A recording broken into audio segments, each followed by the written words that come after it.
Think of a handwritten letter. Its crooked lines, smudged ink,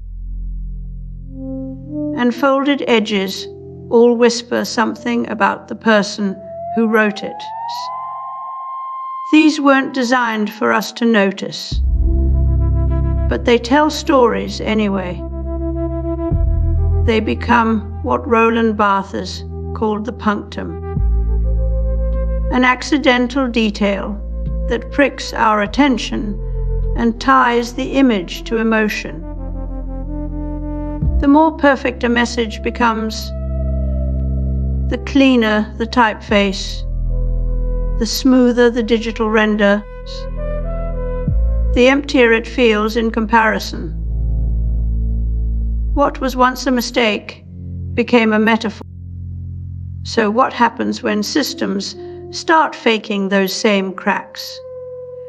When algorithms generate grains, or AI mimics the hesitation in a voice message to sound more human?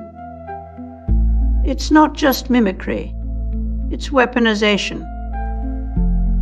The very thing that once proved something was real is now used to convince us of fictions.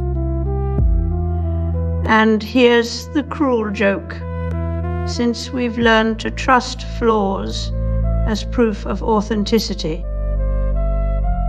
we no longer have anything reliable left to base our judgment on. We're surrounded by artifice, and everyone's just looking for a part.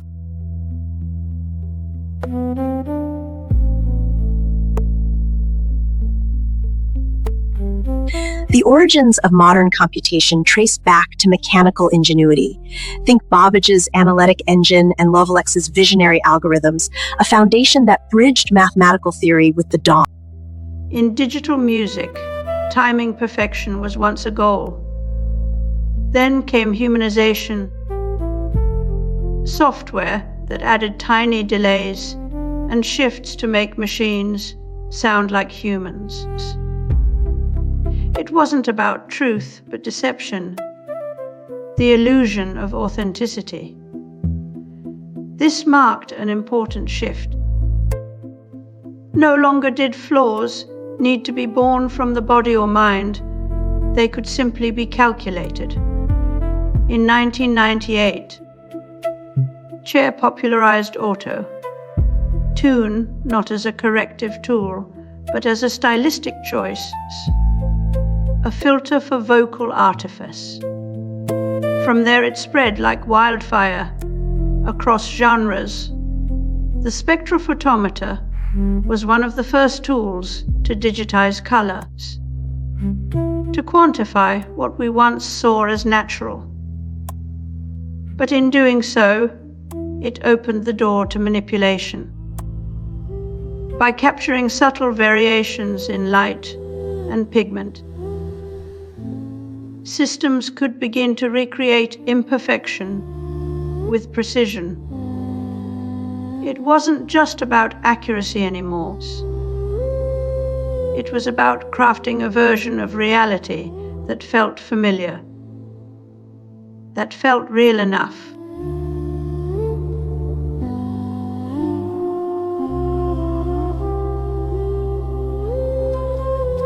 AI is apparently losing public support. Watch as UCF grads boo this real estate executive's speech about the daunting changes they face. The rise of artificial intelligence is the next industrial revolution. What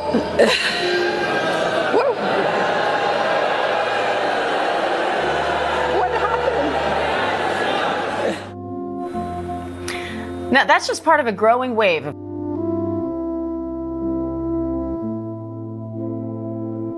Then to check dye and fabric colors and check them accurately and scientifically, there's the spectrophotometer. This instrument can detect and record more than 2 million different colors. It used to be that fakes were easy to spot. A shoddy paint job, a wonky accent, something just felt off. But as systems get better, at mimicking human flaws, the bar for what we call authentic keeps shifting. What was once a sign of authenticity becomes a target for replication. AI criticism grows not because technology is failing, but because it's getting good at hiding its failures. Here's what they're thinking. The Rolling Stones deepfake. Video is not just a technical marvel. It's cultural bait wrapped in nostalgia. Aging rock stars, perfectly rendered, with just the right amount of grain and fatigue. It sells not because of its quality, but because it plays on our longing for an era we never lived.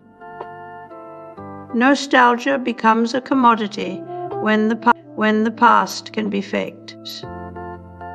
Chinese AI firms now outpace Western rivals in video generation,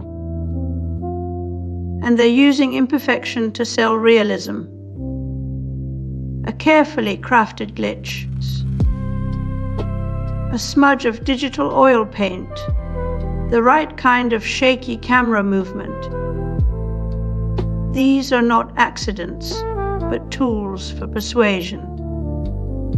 The better fakes become at mimicking human error, the worse we get at spotting them.